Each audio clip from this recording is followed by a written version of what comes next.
Hafa I'm Uni Caballero from the Pacific Daily News, and here are our top stories from the PDN newsroom.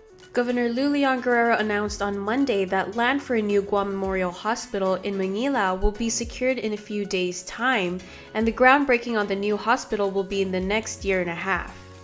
Word of the impending purchase comes after years of deadlock between the Leon Guerrero administration and the legislature over where to build a new GMH.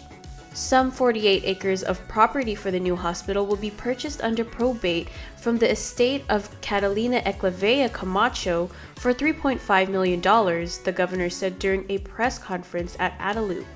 The Guam Housing and Urban Renewal Authority is buying the property for GovGuam. It's an estate, so they had to go through the courts for approval. Last Thursday, the courts approved the sale, Leon Guerrero said. The property is next door to Eagles Field, property owned by the Navy, where Leon Guerrero previously wanted to build a hospital. Leon Guerrero said she expects the first patient may be seen at the new GMH in about 5 years. News of the land purchase drew questions and criticisms from those opposed to locating a new hospital in Mangilao. Many of us doctors and nurses and allied healthcare providers do not know any details, said Dr. Tom Shea, president of the Guam Medical Association. GMA member Dr. Vince Akimoto questioned the decision to spend $3.5 million on land in Mangilao with no water, sewer, electricity, or functional access roads.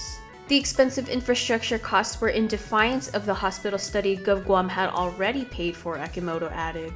Senator Chris Barnett, also a supporter of the Tumuning Hospital site, questioned the governor's unilateral approach of governing and the process of selecting the land. From the very beginning, Governor Leon Guerrero has made it very clear that it's her way or the highway and has gone to great lengths to get what she wants at all costs, Barnett said in a statement issued Monday.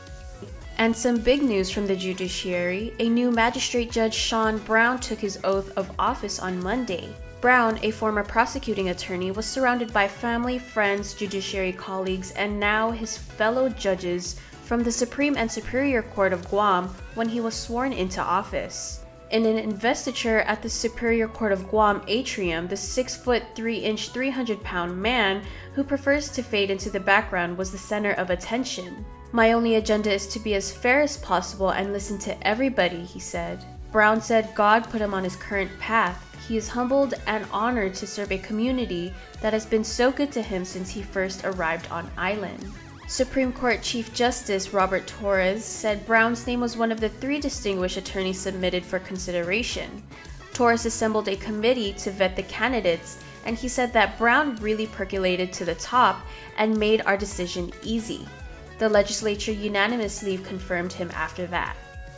Meanwhile, the government of Guam closed fiscal 2024 with a $51 million surplus in general fund. And overall, Senator William Parkinson calculated that excess revenues over projections totaled to $150 million. The September Consolidated Revenue and Expenditure Report, CRER, released to senators Monday by the Bureau of Budget and Management Research shows $51,030,296 in excess revenues for fiscal 2024.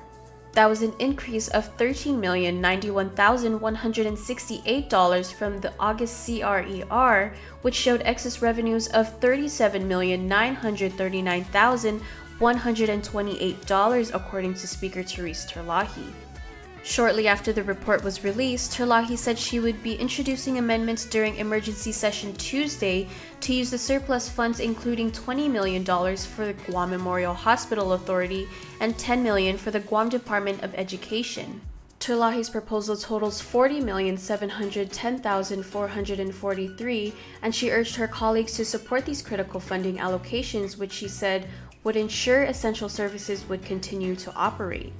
But Parkinson followed with a statement that Terlahi's proposal does not go far enough.